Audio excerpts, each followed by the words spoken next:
In business today, three things to know. First, it's Friday the 13th and it's getting spooky and weird. Yes, that is New Jersey Governor Chris Christie dancing the Father's Day dance on The Tonight Show. We'll run down the scary economic numbers, including what could be negative growth in the first quarter. Then, black eye, recalls and concern over quality for U.S. automakers. So far, consumers are still buying American, but will that last? And soccer's multi-million-dollar superstars, how they make money on the pitch and off. Arisexchange for this Friday starts now.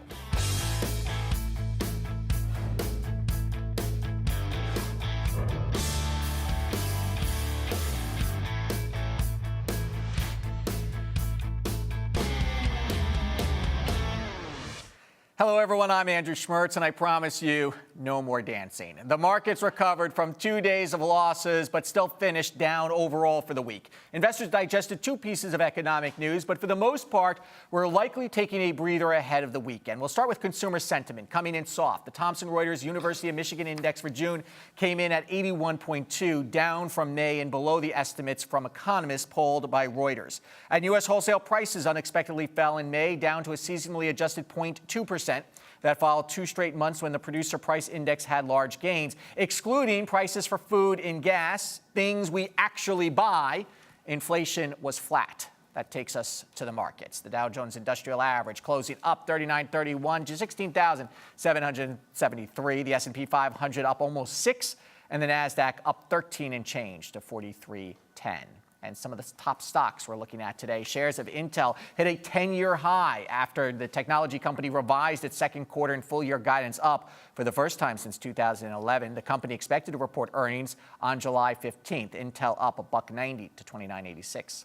The U.S. Justice Department says it will file a lawsuit against Citigroup if the bank doesn't significantly raise its mortgage settlement offer of $4 billion. How much more money do they want? Citigroup closing down 68 cents.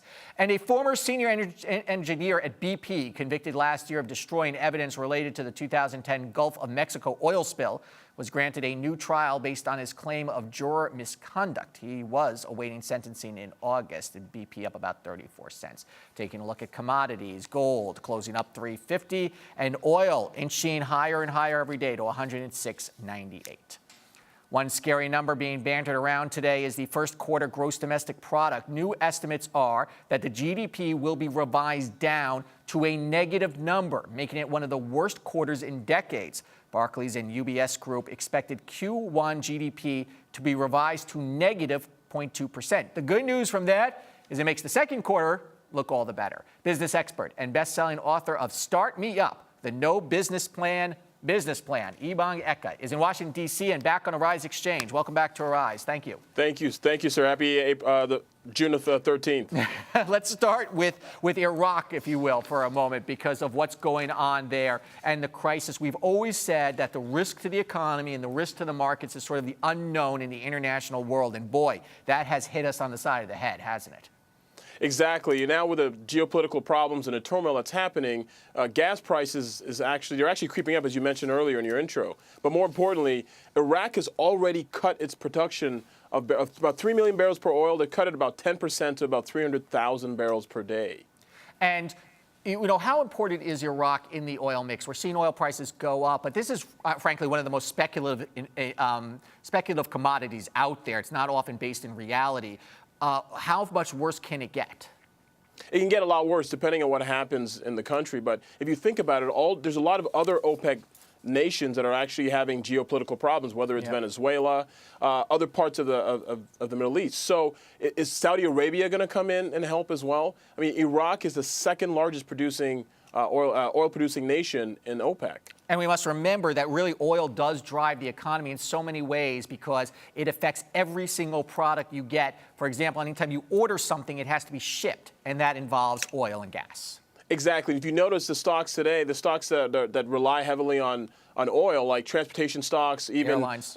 Airlines, that's right, UPS, FedEx, they've actually taken a hit as a result of the oil prices. But I will say this, some of these companies actually think about this in advance, and they a lot of times hedge or use derivatives to help manage that risk. Yeah, it's a question of how many people would guess that Iraq would so quickly fall apart. All right, I want to turn to the gross domestic product and what happened in the first quarter. Maybe not so relevant for the second and third quarters, I don't know, because weather was the factor that so many people considered. What do you get of this idea that we went into negative growth, recession, basically? Well, basically, yes, and with the revised numbers, that actually makes it worse. Yeah. But part of the thing is, economists are saying, experts are also saying that the GDP is going to increase by about 4% in the next quarter. So a lot of people aren't really worried as much about that. They blame the problems of the last quarter to, obviously you mentioned winter weather as well as lower growth domestically. But there's also signs that the economy is actually gathering steam, including there's a return to spending by businesses as well as investing on the interior for products as well as growing their capital, having capital expenditures and capital expansion. In addition to, there's a rise in consumer confidence that the economy actually is getting better. A lot of networks are actually showing through their economic surveys that this is actually turning around. Yeah, we're seeing some trends that the consumer confidence is improving. About 65% of the entire economy is consumer driven. And you mentioned that 4% GDP number. That's a little bit more aggressive than we've heard. But when you start in negative territory for the year, you need to do even better to get to where you want to go, don't you? Exactly. And actually, if anything, it makes us feel a lot better. So even if it's not 4, it goes down to about 2, maybe even 3%. That is still better than where we are right now in the negative. And what has to happen going forward in the economy is that there has to be more jobs, more recurring jobs, and jobs that affect the service industry. And I think that'll also help. And as far as jobs go, because we're seeing job labor market improve, but we are still not seeing any sort of real improvement in wages. And that is the answer to everyone's problems here, isn't it? Income inequality, being able to buy goods, the housing market. Exactly. And you see real estate prices starting to increase as well. You see fast food workers who are boycotting places like McDonald's and picketing out in the Chicago area as well. Actually, the Northeast, Pacific Northwest, has actually increased their minimum wage to about $15 per hour. And so, but I think that's an artificial push, and it doesn't really help in terms of the economy as a whole, because it doesn't trickle down in terms of people being able to afford more. Prices of everything else just keep going up. Yeah, it's really not the low-wage workers. We hate to say it. It's not the workers at the bottom that are supporting the economy. It's the middle class. Exactly. And that, my friend, is actually starting to dwindle and is being crushed as we speak. Okay, Ebong from Washington, D.C. Have a good weekend. Thank you. Sales for U.S. autos remain strong despite a steady stream of news about recalls and investigations. Since January, GM has recalled 15.9 million cars, Ford 3.2 million, and Chrysler 1.7 million. But as you can see from here, sales are good. Will Americans continue to buy American? And with Honda and Toyota and others building cars here anyway, what does that even mean? Lauren Fix joins us now on the phone. Lauren, welcome back to Arisexchange. You know, we thought about doing this story because the auto sales do remain strong, but we keep getting this negative news. Are the American consumer going to start getting tainted and turn away? Well, I think that the fact is there's some good product out there, and that's one of the number one things. GM has put out some new products, even though they've already been through quite a few recalls. 39, I believe, is a crazy number. But even Toyota's putting out recalls, and they're still selling cars like crazy. I think when consumers need cars, they go out and start seeking whatever meets their needs and don't necessarily put two and two together with recall and buying a new car. They figure the new cars have been sorted out. And we have to remember that because of the recession, the age of cars on the road are near record highs, I understand, meaning people have to go out there and buy cars. That is correct. We're looking at over 12 years. It was at 9 before the recession. Now with the recession and people keeping cars longer and maybe not maintaining them because of their financial situation, they're now in a position where they have to purchase new cars or lease new vehicles. So we're looking at over 16 million vehicles for 2014. Do you think the media has jumped all over this a little bit too aggressively? Because when you talk about a recall, it can be a very serious item, but often it's, to fix the mats on the floor of your car. Well, right. In that particular case, it was an unintended acceleration case, which I believe had to do with electromagnetic interference. But in the case of today's recall with 511,000 Camaros, they've already had 2 accidents. None of them were fatal, but the key fob was hitting the knee because of the design of the ignition switch being down so low. And so everyone's being pretty proactive. Don't buy a Camaro, I would say, is not the answer. I'd say buy a Camaro, just know that you're going to get a different key fob with it. I think that there's a lot of great product out there, and consumers need to do their homework before they make their final decision. What about this idea that, the idea of American and foreign cars is just a blurred line these days? Toyota, Honda, they have plants here in the United States. They're employing Americans. Absolutely. No, I've said that all along. People say, well, I want to buy a car that's made in America, and they're looking at a vehicle that's, from GM or Ford, and it's made in either Canada or built in Mexico or built in other countries. And I say, well, wait a minute, you better look at the window sticker. Now, the window sticker does reflect the components and where they're built, where you're looking at a Honda or a Toyota, and most of the components are built here in the U.S., as well as many of the trucks. Now, if you look at it like a VW product, the Passat and the Jetta are being made in Tennessee. So there are jobs happening here in the U.S. because of other manufacturers building for our market. We are currently the largest market in the world, China being 2, although they may overtake us before the year is out. Consumers just need to read that window sticker. There are cars built here in the U.S., so you're right, there is a very blurred line. Do you get the feeling that American car makers also are sort of once again leading innovation in this industry? It depends on in what area. I mean, Ford's done some great advanced technology work when it came to fuel efficiency and hybrid cars, and every manufacturer seems to have their specialty. Right now, I would say if you were looking at like who's leading, it tends to be the German cars. They've been very proactive with active cruise control and a lot of safety features. And as soon as one person does it, they all jump on the bandwagon. Infiniti has been a leader in the marketplace as well with a lane change departure. And as soon as they did it, everyone kind of jumped on board with their own 3-letter acronyms to have something similar. All right, I want to ask you finally about Tesla, one of your favorite topics to talk about. We're going to do this story a little bit later. But what's behind Elon Musk deciding that he's going to give away the patents regarding how Teslas are made? Well, we don't actually know what's going through his head, because I think sometimes he does these things because there's a lawsuit in place or because he's sort of testing the waters. He started with 1 gigafactory, he's saying there's 3. First he says he's going to have all these cars, and we've only seen the 1. We know that there are prototypes, because if you're at his Palo Alto facility, you can see them by just looking over the fence. But when it comes to doing open technology, it's actually not a bad idea, because he's going to have infringement on it, especially when he starts selling vehicles in China. They have no problem taking technology and duplicating it in exactly the same with their own title on it. So it may just be a way to avoid some legal issues down the road. Okay, Lauren Fix, thank you so much. Have a good weekend. Thank you.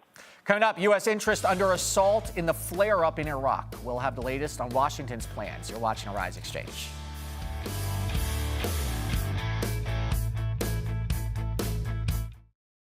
If I was building my own news network, I think I'd want broad, in-depth knowledge of important issues throughout the world. I would want to recruit a fairly diverse staff that had different life experiences before they came to news. We want to see how we can help ourselves and help benefit other people, and not just see what's up with the celebrities and where they're going and traveling and buying this and buying that. If I were to build my own news network, it would certainly have to reflect a diversity of culture, because that's the global situation, that's the global reality. I would probably bring a lot of personal stories, really personal stories from the leaders of all countries. If I was to build my own news network, I would just have people from all over who are very connected and diverse. Arise News, every culture, every angle.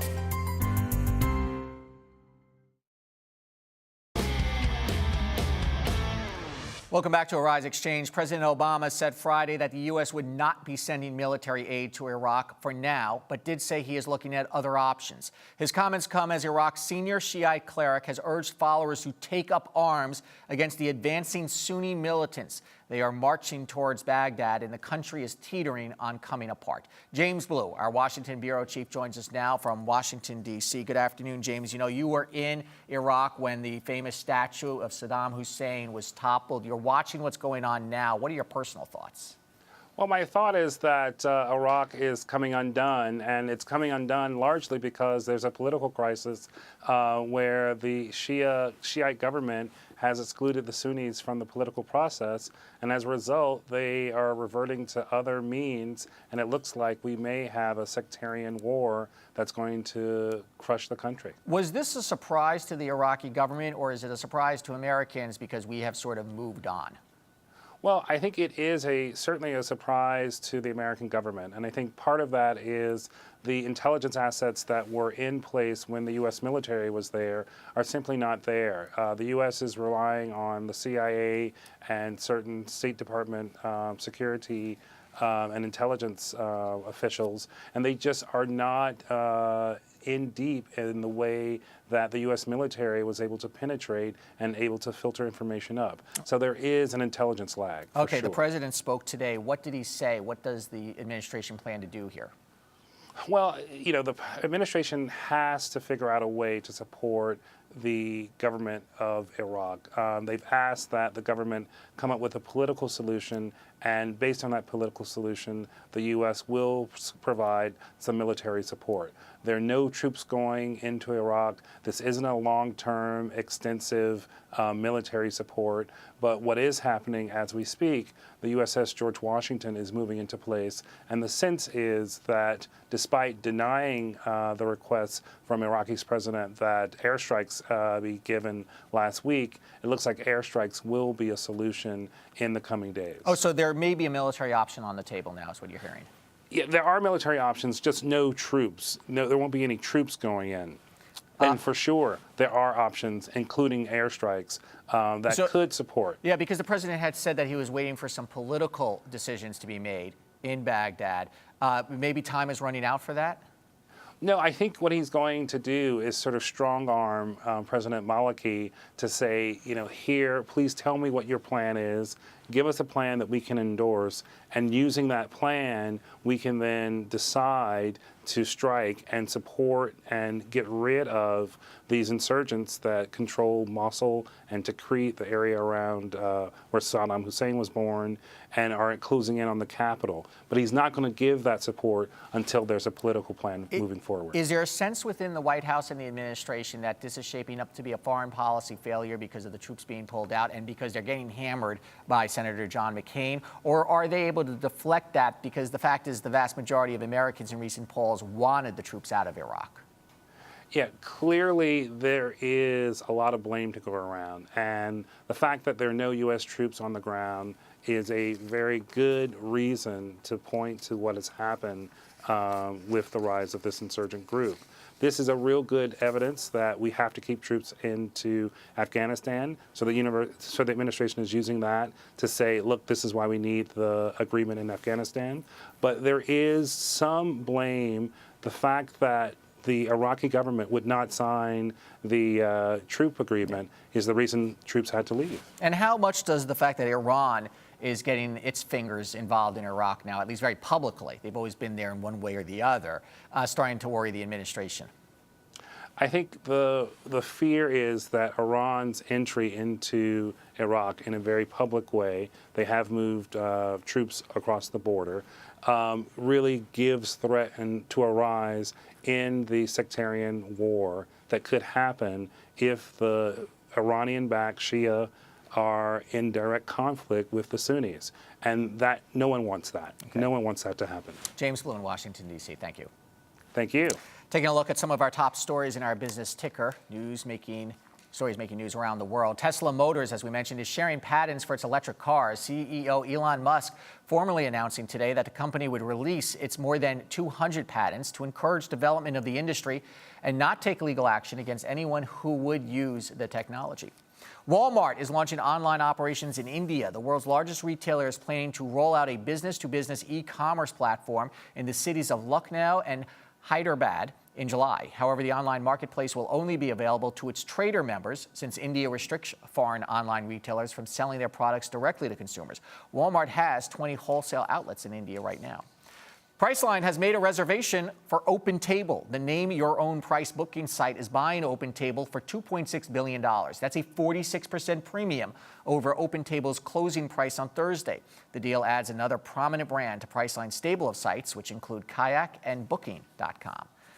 And NBA legend Michael Jordan has joined the Billionaires Club. According to Forbes, Jordan, who's worth an estimated $750 million, just increased his ownership stake in the Charlotte Hornets to 89.5%. That ups his equity in the team to $416 million, and that puts him over the billionaire threshold. Ahead, if you know the phrase swipe right, then you'll understand what landed one CAD in our favorite person of the day category. You're watching Arisexchange.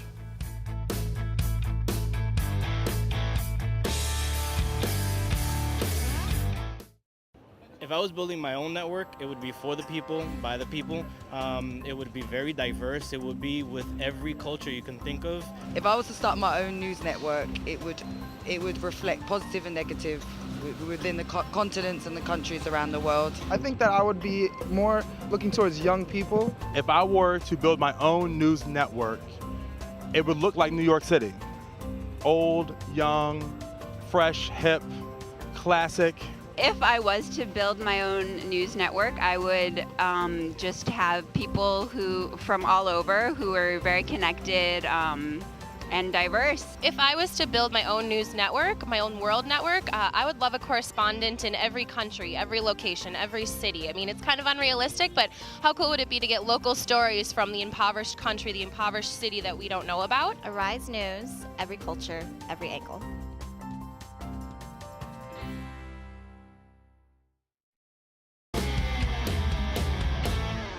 Time now for our favorite person of the day, when we pick one person who grabbed our attention and not for the right reasons. Today, it is our first favorite person relating to the hookup app Tinder. I'm pretty confident there will be more. A guy named Joshua aimed for efficiency in his speed messaging by attempting to text 32 of his Tinder matches all at once. However, because he used iMessage, all 31 women saw that they were part of a group text and could see each other's names on the message. So when Joshua asked, "Hey, gorgeous, what's up?" one responded, "Not much, but I can't speak for the other 31 girls attached to this group message." Here's what the group message sort of looked like, courtesy of Gawker. It was basically a Tinder message orgy gone horribly wrong. Notice that all the women started chatting among themselves. For those not using the hookup site, Tinder connects you with women and men that you like by presenting you with photos and by you swiping right if you like them. And when they swipe right back, it creates a match. You then get to message that person. One person at a time, please. It's quick and totally superficial. So for being lazy, superficial, and probably a jerk, Joshua is our favorite person of the day. Coming up next, World Cup millionaires. It's Friday, so it is 5 o'clock somewhere. Stay watching the show. Don't go answer your Tinder messages.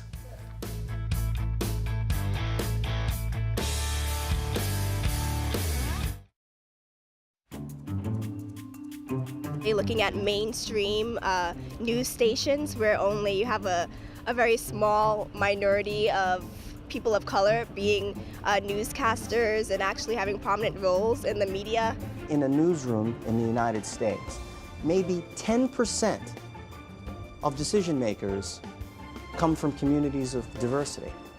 That's not right. Diversity is important because the more complete the news is, the more accurate a picture you're getting of the world, and the more you can form an accurate opinion of things.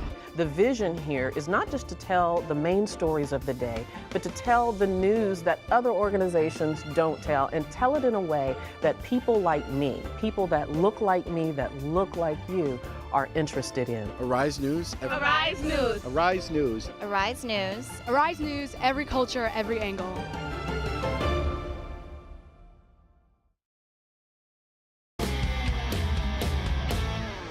They are the golden boys of the soccer world, or depending on where you live, of course, football. Top players in the league who are kicking up lots of cash. Stars like Cristiano Ronaldo, Lionel Messi, and Neymar da Silva Santos are just 3 of the top 10 players that have raked in more than $250 million in earnings and endorsements. Arise News sports contributor Andrew Rosario joins us now with more. You know, I stumble over their names because, of course, Americans are not, as a group, all that familiar with world football, even though it is the most popular sport in the world, and even though Americans play it on all levels, in junior high, high school, and amateur circuits, of course. You know, it may surprise us about how much money some of these top stars are making. Can you give us a comparison over the last 10, 20 years, how they've come up in the ranks and how it compares to the stars we know in the NBA and the NFL? Yeah, you know, years ago, you had the main guys coming across from Europe playing in the United States.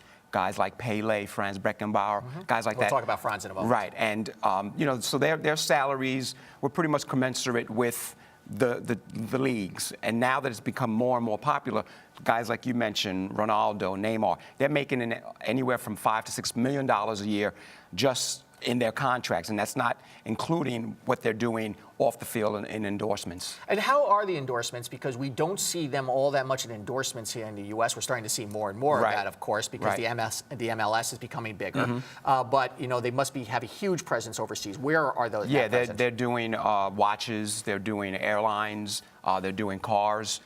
Those are mostly the endorsements that they're bringing in.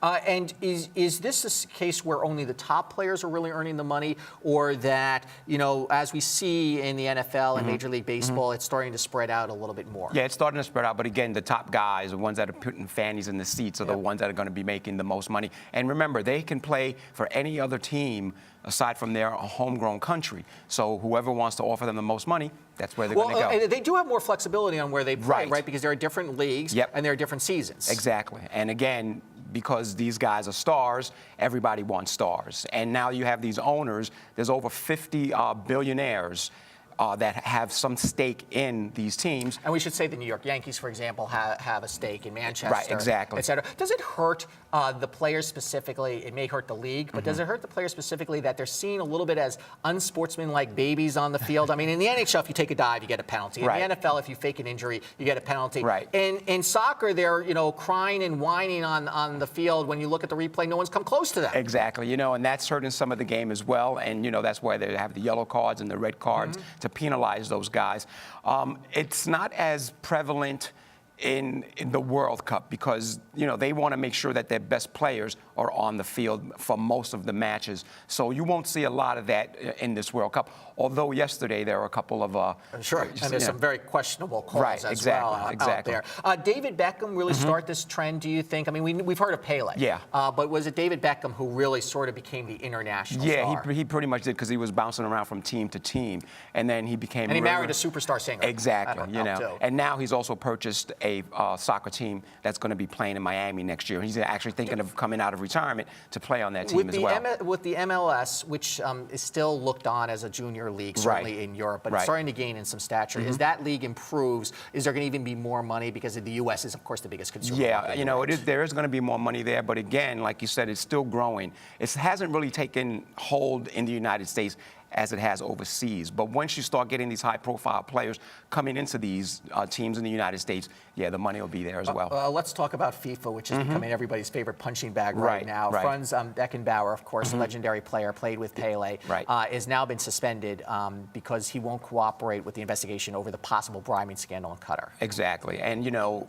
that's what everyone's been talking about because of Franz Beckenbauer. We know his cachet as a player. And now with FIFA and all of the alleged scandals going on with how these particular countries get the World Cup, you know, the president of FIFA, Sepp Blatter, he's trying to run for sort of like re-election to get, you know, named president again. And when it's running there, he's the only one on the ballot. Exactly. So a lot of people want him out. And based on what happens with this investigation, we'll see what goes on. You know, there's one thing when the sort of infrastructure and bureaucracy is corrupt. There's another thing when there's corruption inside the game. And that is really starting to become a concern, isn't it? Yeah, it is. That there's been some the game's been thrown, that the referees are on the take. Referees, players, you know, we've heard of players in the past, death threats. A couple of players have been killed because it was alleged that they you know, gambling or they threw matches. And yeah, so there'll be a lot of attention being paid to those. Is this a result because the league is sort of like it's not governed like in the United States where there's one league and where there's U.S. laws? Right. Is that because it's so many different cultures are involved in countries? Right, so many cultures, so many countries. everyone at some point, every country at some point wants to get a World Cup game. And so the bidding process takes place. There's going to be people talking, behind the scenes to make sure that, their bid will be taken seriously. Finally, in about 20 seconds or so, how did Brazil do so far? I mean, as far as the country hosting it. Yeah, well, right now, that's still undecided, because the games have been spread out so far in Brazil. As a matter of fact, the United States, when they play, they're going to be so far off the beaten path. They're talking about you have to take like a boat to get to their stadium. And then after those matches are over, that stadium's just going to sit there. That's right. It's quite big questions about what happens next. Andrew Rosario, thank you so much. Thanks. Thanks for watching Arisexchange. That's it for this week. We'll see you on Monday. I'm Andrew Schmertz. Have a good weekend.